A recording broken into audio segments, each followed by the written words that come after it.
I'm Justine Greening, Member of Parliament for Putney, Roehampton and Southfields here in the UK. My pronoun, I guess, is she.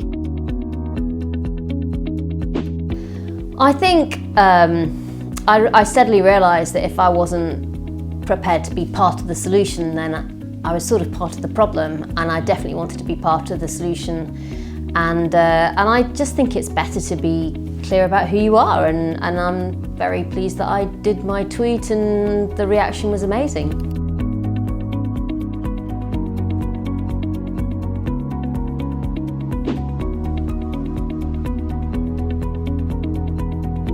Actually, politics has really changed in Britain, so in this area I think people really celebrated my tweet, and I didn't really have concerns. I think there are other people who do, but I don't think in practice, when you talk to a lot of people who've been through this process, actually those fears are generally unfounded.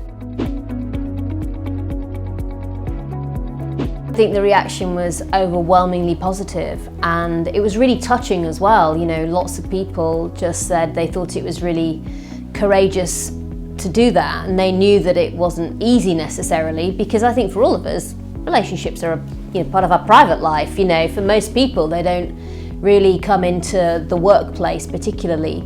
I had lots of members of Parliament coming up to me to say congratulations and well done, and I think people were really proud of the fact they felt this was a place where you can be frank about who you are. I think I've always felt you can only be at your best if you can be yourself.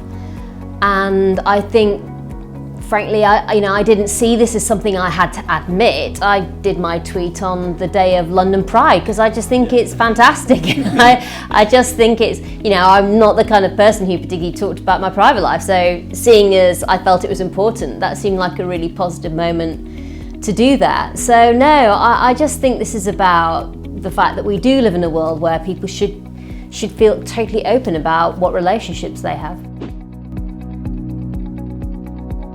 I think if you're happy in yourself, you do better everywhere else in your life as well. And so I think I would have said, get on with things, make sure you're happy with who you're with. And I think nowadays, just be open about the relationship you have. In a sense, it doesn't matter to other people. That's what you'll find, is it'll matter to you, to them, as much as what their relationship is that they have matters to you about them. I mean, people just judge you for who you are, and they take that very much at face value.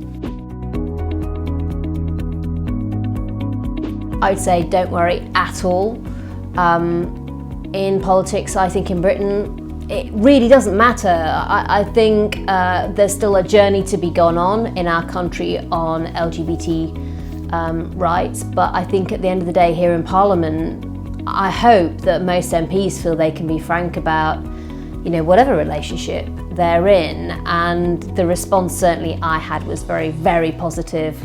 So I think we're no doubt still on a journey, but I think we're taking some steps in the right direction. And what I would say to other people is, if you want things to change, as I did, you have to realise, like I did, that sometimes you've got to be part of that change. And so you yourself taking that step actually makes it better for the next person. And so it's like a path, and you put lots of bits of that path in place, and your journey is part of that path for everybody else who comes after you, just as the people who had the courage before me to say what relationships they were in, often at a time when it was a lot harder.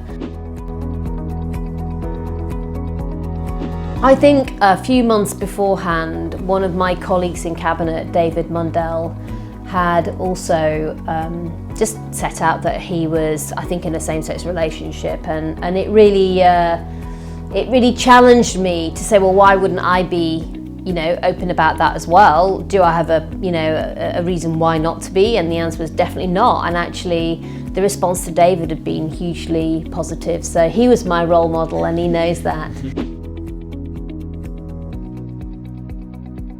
I think before people are often honest about their sexuality or what relationship they're in, they really worry about what everyone else will say.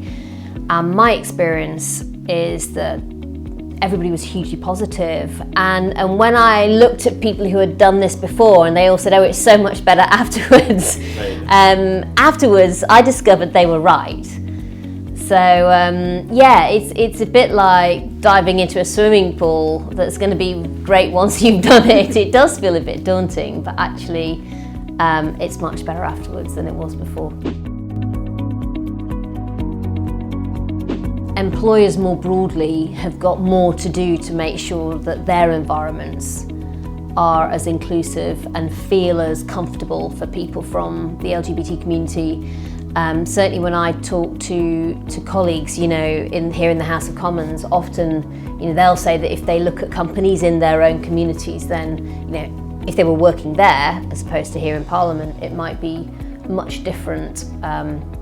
And I think the other thing that's different for politicians is, of course, once you've done a tweet, everyone knows about it forever. Right. Whereas for many people, if they have to do it every time they move company and explain it all over again. And I think that can be really hard for people at times. That's why I think it's so important for employers to really be absolutely open that they want staff in their company and they want to create a company where people can be themselves, and that's actually really, really important. And I think the tone from the top and the leadership that people show in business who are running companies to set that right agenda, for me, that's absolutely vital.